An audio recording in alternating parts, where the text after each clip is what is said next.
الرحيم من مدينة العبيدي ومن مضايق مياح.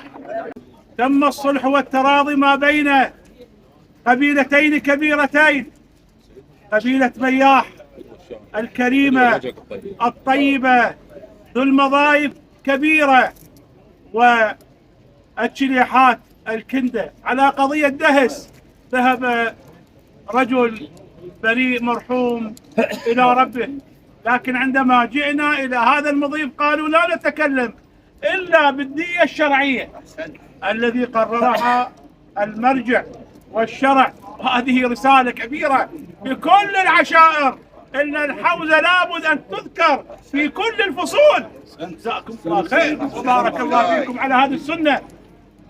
ورغم ذلك تنازلوا من بعض الدية من حقوق الكبار للصغار، قالوا جيكم نتنازل من بعض الدية. بارك الله بكم على حسن الضيافة. ولازم ايضا بعد سداد الدية تنازل، بعد سداد الدية وياي تنازل دكتور الغالي المشايخ. شكرا للمشايخ الاجلاء. الفاتحة لأم المؤمنين والإمام العباس مع الصلاة على محمد وآله.